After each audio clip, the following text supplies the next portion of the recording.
Assalamualaikum warahmatullahi wabarakatuh. Kami peserta pelatihan dasar CPNS Provinsi Kalimantan Selatan tahun 2022, golongan 2 angkatan 3, grup 1 kelompok 3 akan memaparkan mengenai upaya membangun budaya berakhlak dalam melaksanakan tugas sehari-hari, besertai dengan potensi penghambatnya dan cara mengatasinya. Sebelumnya, perkenalkan nama anggota kelompok ini.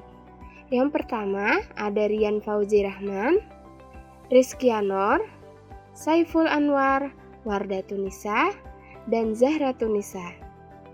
Berdasarkan Surat Edaran Menteri Pan-RB Nomor 20 Tahun 2021 tanggal 26 Agustus 2021 tentang implementasi core value dan employer branding ASN, disebutkan bahwa dalam rangka penguatan budaya kerja sebagai salah satu strategis transformasi pengelolaan ASN menuju pemerintahan berkelas dunia. Dengan adanya satu core value yang berlaku secara umum turut memperkuat peran ASN sebagai perekat dan pemersatu bangsa. Akan tetapi, penerapan core value ini tidak terlepas dari berbagai macam hambatan. Berikut beberapa potensi hambatan dalam implementasi core value ASN berakhlak dan cara mengatasinya. Berorientasi pelayanan, komitmen memberikan pelayanan prima demi kepuasan masyarakat. Implementasinya, membudayakan 5S, senyum, salam, sapa, sopan, santun di Puskesmas Binuang. Adapun hambatannya, masih ada perilaku pribadi dari pegawai di Puskesmas Binuang yang belum membudayakan 5S, senyum, salam, sapa, sopan, santun. Adapun cara mengatasi hambatannya yaitu mulai memberikan saran atau masukan kepada pegawai untuk bersikap dengan budaya 5S, senyum, salam, sopan, santun saat melakukan pelayanan agar masyarakat lebih merasa diperhatikan. Yang kedua, ketika sebelum melakukan pemeriksaan, petugas mendengarkan keluhan pasien dengan sepenuh hati. Hambatannya, petugas ingin dengan cepat atau tergesa-gesa melakukan pemeriksaan sehingga bersikap tidak ramah terhadap pasien. Adapun cara mengatasi hambatannya, petugas seharusnya melakukan pekerjaan sesuai dengan standar operasional yang telah ditetapkan, sehingga pekerjaan selesai dengan tepat waktu dan pasien terlayani dengan baik. Akuntabel, bertanggung jawab atas kepercayaan yang diberikan. Implementasinya, melakukan pelayanan dengan bertanggung jawab sesuai dengan tugas dan fungsi jabatan. Hambatannya, masih ada pegawai yang melakukan pelayanan yang tidak sesuai dengan tugas dan fungsinya. Adapun cara mengatasi hambatannya, dilakukan pemetaan jabatan di puskesmas agar kebutuhan jabatan dapat terpenuhi dengan baik. Implementasi yang kedua, melaksanakan pelayanan kepada masyarakat sesuai dengan jam pelayanan puskesmas. Adapun hambatannya, tidak disiplinnya pelayanan masih terjadi dikarenakan sikap individu pegawai sehingga berpengaruh pada pelayanan kepada masyarakat. Adapun cara mengatasinya, diperlukan aturan yang tegas dan tercatatnya absen kehadiran secara digital untuk jadi bahan evaluasi. Kompeten, terus belajar dan mengembangkan kapabilitas. Implementasinya, mengikuti refreshing pelatihan dan pelaporan puskesmas. Adapun hambatannya, merasa sudah bisa mengisi laporan sehingga malas untuk melakukan refreshing pelatihan. Adapun cara mengatasi hambatannya, memberikan saran untuk mengikuti refreshing karena cara pelaporan selalu berubah. Adapun implementasi kedua yaitu pengisian laporan puskesmas. Adapun hambatannya, masih ada petugas puskesmas yang belum bisa mengisi laporan.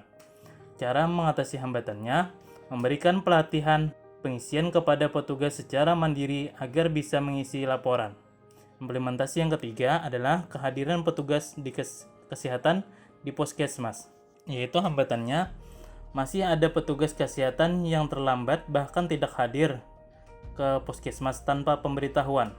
Dan cara mengatasinya yaitu berdiskusi sesama petugas dalam menyusun jadwal agar petugas bisa datang atau hadir ke puskesmas. Harmonis, saling peduli dan menghargai perbedaan. Adapun implementasinya, saling dukung dan berkomunikasi dalam mengatasi permasalahan pasien Dalam hal ini, penyakit yang dialami pasien agar tidak sampai ke tahap komplikasi atau penyakit baru. Adapun hambatannya, perbedaan usia menjadi penghambat dalam komunikasi. Cara mengatasi hambatannya, saling mengakrabkan diri dan selalu bekerja sama dalam sebagai tim, serta tidak individualis. Implementasi berikutnya, memberikan pelayanan prima tanpa membeda-bedakan suku, agama, ras, status sosial, budaya, dan golongan. Adapun hambatannya, muncul perbedaan pandangan dengan pasien atas terapi yang kita berikan karena perbedaan budaya. Cara mengatasi hambatannya, memahami dan memberikan penjelasan dengan sabar tentang terapi yang diberikan sampai pasien mengerti. Selanjutnya adalah loyal, berdedikasi dan mengutamakan kepentingan bangsa dan negara. Contoh implementasinya, pegawai di Rumah Sakit Umum Daerah Datu Sanggu Rantau melaksanakan apel pagi setiap hari Senin. Hambatannya, tidak hadir atau terlambat saat jadwal apel karena alasan kepentingan pribadi. Cara mengatasinya, memberlakukan absensi wajib dan memberikan teguran atau sanksi apabila tidak mengikuti apel tanpa terkecuali. Implementasi kedua yaitu seluruh pegawai di RSUD Datu Sanggu Rantau memenuhi dan mendukung segala bentuk kebijakan direktur rumah sakit maupun pemerintah daerah. Hambatannya, masih ada pegawai yang melanggar peraturan yang ditetapkan oleh rumah sakit. Cara mengatasinya diberikan sanksi tertulis apabila tidak mematuhi peraturan tersebut. Selanjutnya adaptif, yaitu terus berinovasi dan antusias dalam menggerakkan ataupun menghadapi perubahan. Contoh implementasinya, Rumah Sakit Umum Daerah Datu Sanggu terus berinovasi dalam hal teknologi dan informasi untuk mempermudah pelayanan. Misalnya seperti adanya mesin APM atau anjungan pasien mandiri. Dan Dr. Rustri, daftar rawat jalan Rumah Sakit Umum Daerah Datu Sanggu tanpa antri, serta billing system.